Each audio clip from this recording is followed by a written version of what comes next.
Hello viewers, welcome back to my channel English with Selim. তো আজকের এই ভিডিওটিতে আমি আলোচনা করতে চলেছি ক্লাস 5-এর লেসন 1 গান্ধী দ্য মহাত্মা এই লেসনটি নিয়ে। তো তার আগে বলবো যে যারা এখনও পর্যন্ত আমার চ্যানেলটি সাবস্ক্রাইব করনি তারা অবশ্যই করে সাবস্ক্রাইব করে নাও, এবং যারা অলরেডি সাবস্ক্রাইব করে নিয়েছো তাদেরকে অসংখ্য ধন্যবাদ।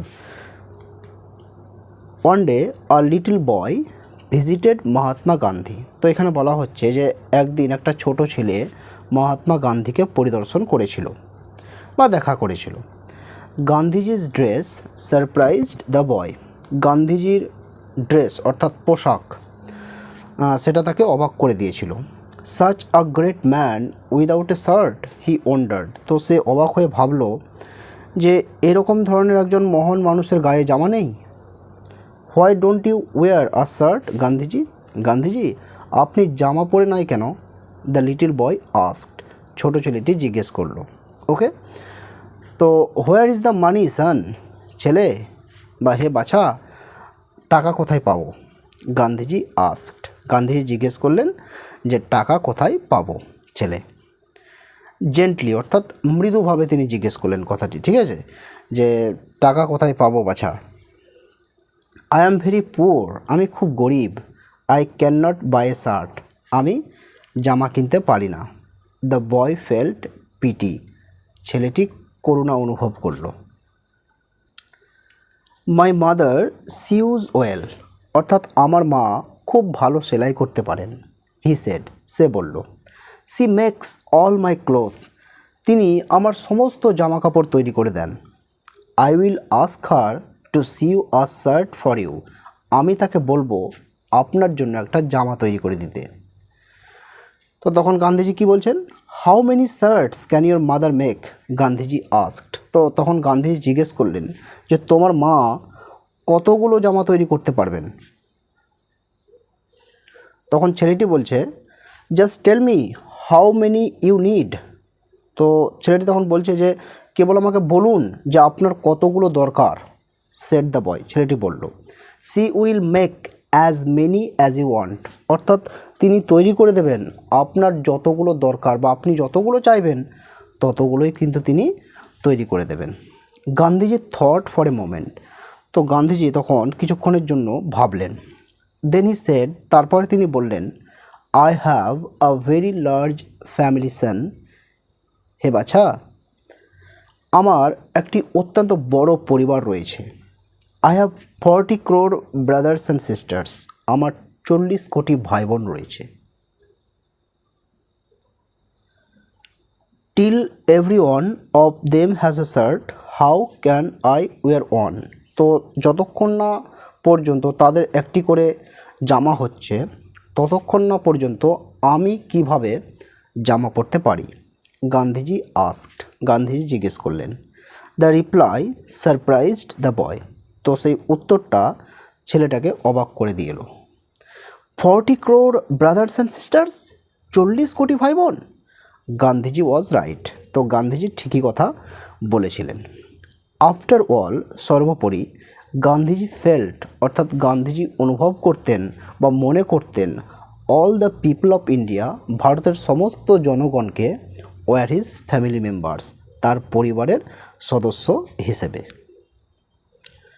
Gandhiji visited different places to collect funds for India's freedom struggle.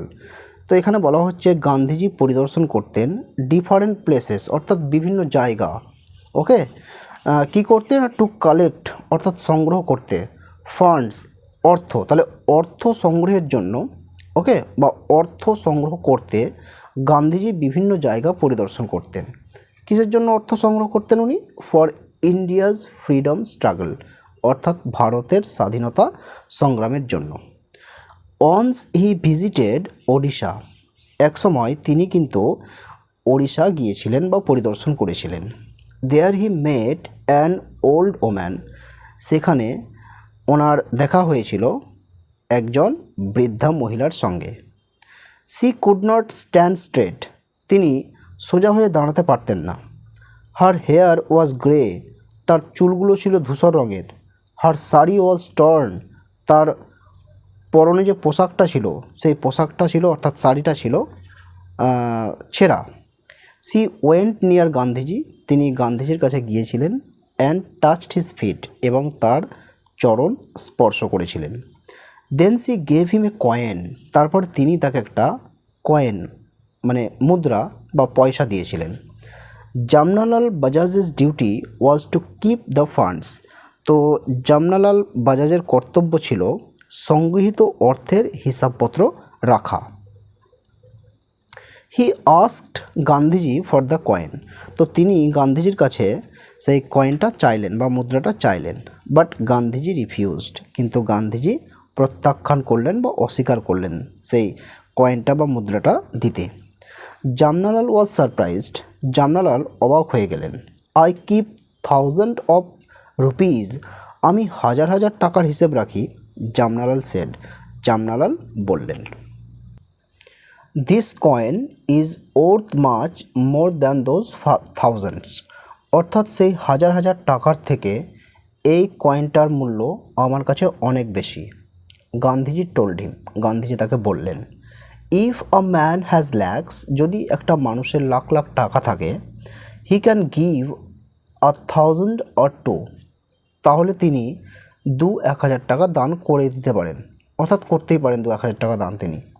But this coin was perhaps all she had, কিন্তু এই মুদ্রাটা সম্ভবত তার একমাত্র সম্বল ছিল। হোয়াট আ গ্রেট স্যাক্রিফাইস, কি মহান আত্মত্যাগ বা কি বড় আত্মত্যাগ। সো তাই আই ভ্যালু দিস কয়েন, আমি এই কয়েনটার বা এই মুদ্রাটার মূল্য দিই more than a crore of rupees, সে কোটি কোটি টাকার থেকেও বেশি। গান্ধীজি এক্সপ্লেন্ড, গান্ধীজি ব্যাখ্যা করে বোঝালেন। হি kept that coin with him for ever, তিনি তার কাছে বা তার সাথে সেই কয়েনটা রেখে দিয়েছিলেন সারা জীবনের জন্য। Thoughts of love, piece and equality field Gandhiji's works, তো এখানে বলা হচ্ছে থটস অফ লাভ, অর্থাৎ ভালোবাসার চিন্তাভাবনা, পিস শান্তির চিন্তাভাবনা, অ্যান্ড ইকুয়ালিটি এবং সমতার চিন্তাভাবনা, এগুলো কি করতো না, ফিল্ড অর্থাৎ পরিপূর্ণ করতো গান্ধীজিজ ওয়ার্কস, গান্ধীজির কাজগুলোকে। তো এখানে কি বলা হচ্ছে, অর্থাৎ এই লাইনটির মাধ্যমে বলা হচ্ছে যে গান্ধীজির কাজগুলোর মধ্যে থাকতো কি, থাকতো ভালোবাসা থাকতো, শান্তি থাকতো এবং সমতা থাকতো। সমতা মানে সবাই সমান। Swami Vivekananda and Rabindranath Tagore also had similar ideas, তো স্বামী বিবেকানন্দ এবং রবীন্দ্রনাথ ঠাকুরেরও কিন্তু এই একই রকম ধারণা ছিল। স্বামী বিবেকানন্দ ওয়ান্টেড ইউনিটি, তো স্বামী বিবেকানন্দ চাইতেন ইউনিটি অর্থাৎ একতা চাইতেন। অ্যামং অল রিলিজিয়ান্স, সমস্ত ধর্মের মধ্যে তিনি কিন্তু একতা চাইতেন। হি স্পোক অ্যাবাউট ইট, তিনি এই সম্বন্ধে বলেছিলেন ইন 1893, 1893 খ্রিস্টাব্দে অ্যাট শিকাগোতে। রবীন্দ্রনাথ ট্যাগর স্টার্টেড, অর্থাৎ রবীন্দ্রনাথ ঠাকুর শুরু করেছিলেন দ্য রক্ষাবন্ধন, রাখি বন্ধন যেটাকে বলে, ইন 1905, 1905 সালে। ইট ওয়াজ আ ফেস্টিভ্যাল অফ ব্রাদারহুড, তো এটা ছিল একটা উৎসব। ওকে, কিসের উৎসব? অফ ব্রাদারহুড, ব্রাদারহুড মানে ভ্রাতৃত্ববোধ, তো এটা ছিল একটা ভ্রাতৃত্ববোধের একটা উৎসব। অ্যান্ড কমিউনাল হারমোনি, এবং সাম্প্রদায়িক সম্প্রীতির। তাহলে পুরো মানেটা কী দাঁড়াচ্ছে না, এটা ছিল একটা ভ্রাতৃত্ববোধ এবং সাম্প্রদায়িক সম্প্রীতির উৎসব। ওকে, তো এখানে বলা হচ্ছে দেখো কমিউনাল হারমোনি অর্থাৎ সাম্প্রদায়িক সম্প্রীতি।